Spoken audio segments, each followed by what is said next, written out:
I'll just introduce myself, and Dave will introduce the others. Oh, I can do that, with the proper printout. But my name is Natsu Oyobe. I'm a curator of Asian art here at the University of Michigan Museum of Art. And I'm the exhibition curator of Isamu Noguchi and Baishi, Beijing 1930. And I'm so grateful that you're all here and to be part of this exhibition and festivity of the opening of the exhibition. This whole project started actually with my very private conversation with Bert when he visited here 2 years ago. We looked at one of Noguchi's drawings together, and there was a little inscription there. Noguchi thanking to Mr. Katsuizumi, who was a great friend of his while he was staying in Beijing. And he's the one who introduced Noguchi to Chivas. And Andy, who's sitting totally behind, but his wife, Charlene Silko's grandfather is Mr. Katsuizumi.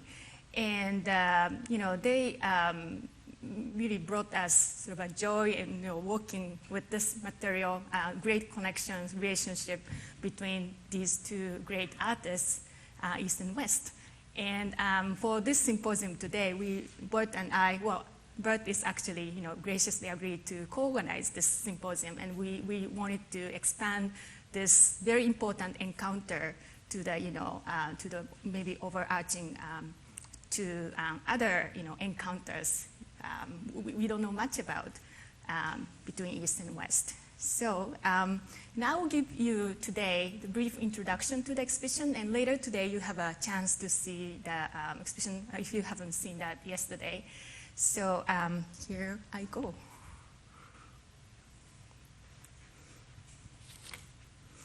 Isamu Noguchi and Baishi, Beijing 1930, is the first large-scale exhibition to focus on the fruits of the artistic encounter between the American sculptor Isamu Noguchi and the Chinese ink painter Baishi, who were introduced by the Japanese businessman and collector of Chinese painting Sotokichi Katsuizumi during Noguchi's 6-month stay in Peking, now known as Beijing, from July 1930 to January 1931. In this period, Noguchi created more than 100 ink and brush on paper works, commonly called the Peking drawings.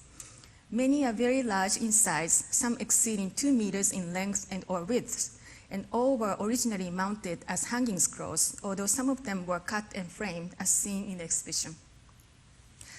Though the impressive Peking drawings have been included in many solo exhibitions and publications on Noguchi, their importance is often overlooked because they are considered oddities in his long and prolific career. While it is true that two-dimensional works were not central focus for Noguchi, who is known first and foremost for his sculptural works, and secondly for his designs of gardens, fountains, stage sets, and furniture, the Peking drawings occupy an important place in his development as an artist, acting as a catalyst that helped him to arrive at his own form of abstraction. When Chi's ink paintings and Noguchi's ink drawings are seen side by side, as they are for the first time in this exhibition, it opens up new possibilities for the understanding of Noguchi's work and provides insight into the importance of China in his artistic formation, usually eclipsed by his relationship to Japan. This exhibition also presents a visual testimony to the active interactions among artists on the international scale in the first half of the 20th century. Beginning in the 19th century, East Asian countries rushed into modernizing and westernizing political, militaristic, and commercial systems and many aspects of social and cultural lives. Foreigners were brought in, promising young natives were sent out to learn and absorb the ways of the quote-unquote advanced civilization. Isamu Noguchi's father, poet Yone Noguchi, and the person who introduced Noguchi to Baishi, Sotokichi Katsuizumi, both came to the United States, aspired to make their names in literature and business, respectively. The offspring of Yone Noguchi and American mother, Isamu Noguchi, went on to study in Europe and traveled to East Asia, where he met established artists, including Baishi. At today's symposium, we will hear some fascinating episodes of encounters which were varied and more complex beyond simplistic binary distinction of the East and the West. Between 1927 and 28, Noguchi was in Paris as a studio apprentice to Constantin Brancusi and produced his own highly abstract sculptures of metal and stone strongly influenced by the great modern master. Back in New York in 1929, he was forced to make sculptural portraits of wealthy clients to earn a living and save money for the East Asian trip. Although he remembers this period rather negatively in his memoir, the situation redirected Noguchi's attention back to figuration from the highly abstract sculptures resembled to Brancusi's work. In the spring of 1930, Noguchi embarked on a journey to East Asia via Paris. In Paris, while waiting for his transit visa to Asia, Noguchi continued to be fascinated by the human figure, incessantly working on drawings in front of actual models. These crayon drawings of female and male nudes are comprised of simple contour lines with or without shading. While in Paris, he received a shocking letter from his father saying that he would refuse to see Noguchi in Japan and would not recognize him as a son. This unexpected news altered Noguchi's plan. He decided to stay extended time in Beijing. He said, quote, "If my father did not want me, Beijing had heart and warmth to spare," end quote. When he arrived in Beijing in July of 1930, Noguchi carried with him his interest in the human body. There he created a small sculpture of Chinese girl out of dental plaster, but he found it difficult to produce others because of the lack of materials. Instead, brushes, ink, and what he called incredibly beautiful Chinese paper became the means of Noguchi's exploration of the human figure. This figure drawing of a boy was probably one of those works Noguchi created earlier in his Beijing period. Noguchi uses the ink and brush as if they are pencils or crayons. The contours are very rigid, and the ink wash serves almost as shading.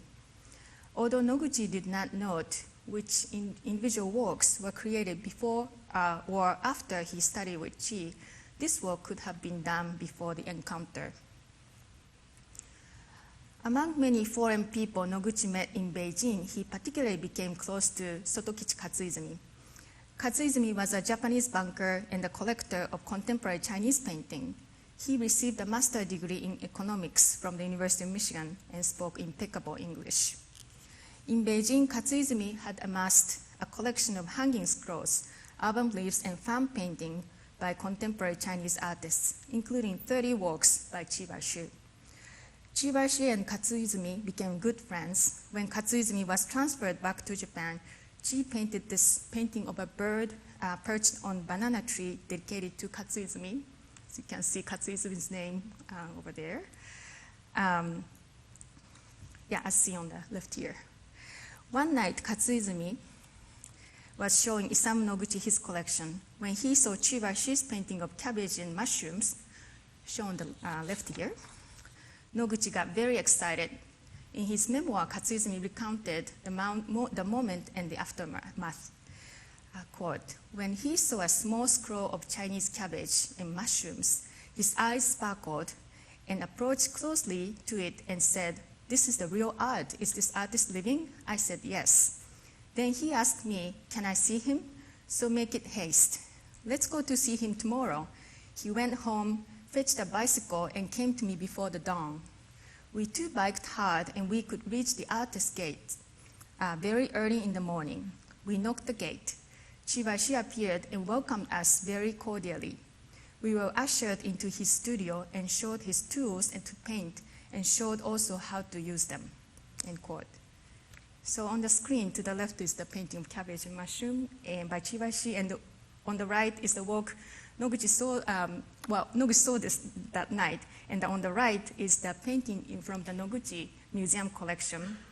It's painting of the cabbage and dedicated to Isamu Noguchi. You see Noguchi's name, the pointer, on the top of the inscription there. As told by Katsuizumi, what Chibashi offered to the young American artist was surprisingly generous. Although not much known about their relationship, which probably lasted about 2 to 3 months, it is presumed that their lesson was nothing conventional or formal. Noguchi would intently study Chi's masterful brushstrokes in the studio and then try to copy them as best he could on his own. However, there's evidence that Chi valued the master and student relationship with the young American artist. Chi, who was also known as a seal maker, created and presented Noguchi with the seal of his own, which appear in some of the Peking drawings. So what was the lesson that Noguchi received from Baishi? Compared to his earlier drawings, we can immediately recognize that the works probably produced after the encounter have more relaxed, sweeping brush strokes. At the same time, Noguchi has adopted the vertical format of East Asian painting, often seen in the literati painting of landscape, bamboo, pines, or a plum tree, such as in this painting by Baishi on the right. Here on the left, Noguchi depicted a slender robed monk, originally mounted as a hanging scroll. And here are the more examples of Noguchi's drawings and Baishi's painting. In many of Peking drawings, Noguchi combined the free line drawing with the broad sweep of ink wash, adapting Baishi's masterful control of the ink flow by changing the pressure of his hand on the brush. In this drawing of a sleeping baby, Noguchi envelopes the baby in thick, undulating lines. And this is another example of Peking drawings. And this is the detail of the previous image. And as I was studying this particular type of works where Noguchi juxtaposes ink wash and fine lines, I first thought that the artist drew the fine lines and then added the thick ink wash later. However, when I looked at them, I shared this with some of you yesterday, with our conservator of East Asian painting, Kue Wan, she pointed out that the ink wash was applied first. And I think it is a very fascinating discovery when we think about Noguchi's process of these ink drawings.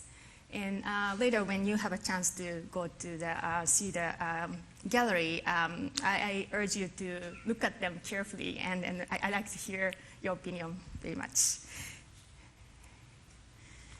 So as it is all clear now, Isamu Noguchi did not blindly imitate Chi's style, nor did he adopt Chi's wide-ranging subject matter. Noguchi focused quite narrowly on human figures, his continuing interest since New York and Paris. In fact, in Beijing, Noguchi found ideal circumstance and materials to explore the subject matter. He was free to choose his models and their poses, women, men, children, and babies, alone or in pairs. His servant would go out in the streets and find people willing to sit for the artist.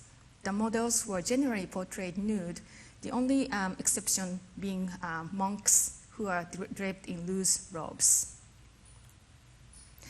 Noguchi seemed to have drawn his models in every possible position, standing, sitting, reclining, wrestling, and performing acrobatics. And unlike in Paris, he was not limited in the sizes of these drawings. While Western academic drawing was done on an easel, East Asian painting was executed on a table or floor, allowing him to create almost life-sized works. And although Baishi was known for his humorous portraits of historical or legendary figures from China's past, or Taoist and Buddhist stories, Chi did not depict them from live models, and here are 2 portraits by Baishi from the exhibition. Among different types of models, Noguchi particularly seemed to attach to mothers nursing or holding a baby. Experimenting in varying poses and techniques, Noguchi tried to convey the softness of the bodies and highlight emotional states with great tenderness. His fondness with this topic might have reflected his close relationship with his own mother, whom he often said that his biggest inspiration. In the exhibition, we created a section dedicated to mother and baby. Now, using large sheets of paper and soft Chinese brushes, which can produce long, expressive lines that vary with slight pressure of the hand, Noguchi was able to capture the spontaneous and often dynamic movement of bodies in a new way. Specifically, the heavy calligraphic line serves to convey a sense of the model's volume, movement, or emotional state, even though seemingly independent of representational function, as seen in this wonderful depiction of a boy playing with the string. Or in this drawing of a reclining figure in which the thick ink wash composition in the center resembles a Chinese character of mountain. These lines suggest Noguchi's future vocabulary of abstraction, not static or polished like his former mentor Constantin Brancusi's, but animated and extracted from the postures or movement of human figures. While only months before he had been struggling to emerge from Brancusi's long shadow, through experimentation with ink and brush in the Peking drawings, Noguchi's own sense of abstract form had finally begun to emerge. Isam Noguchi departed Beijing for Japan in January of 1931. In Japan, Noguchi continued to be interested in working with the human form, but largely abandoned drawing. This small terracotta sculpture on the right is based on the drawing of the famous sumo wrestling champion Tama Nishiki training in Tokyo. Soon after he returned to New York from Japan in the fall of 1931, Noguchi showed the Peking drawings along with some terracotta figures he made in Japan at 2 galleries, which received a critical success. Notably, in 1938, Noguchi donated one of the Peking drawings, Mother and Child, to a charity auction meant to raise funds for China's defense in the wake of Sino-Japanese War, as proof that his art, like many aspects of Japanese art and culture, was heavily indebted to China. Noguchi's 6-month stay in China may have begun as an accident, but the experience played a significant role in the development of his artistic identity. Although he never traveled to Beijing or China again, his stay there and encounter with Baishi made a lasting impression. As seen here, Noguchi among paper lamps of his design with Baishi painting of daffodils. So you can see the painting to the left. Until maybe 2 weeks ago, we didn't realize this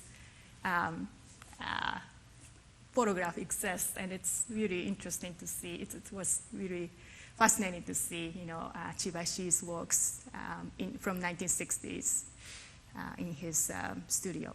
So, well, thank you so much. This is the end of my talk.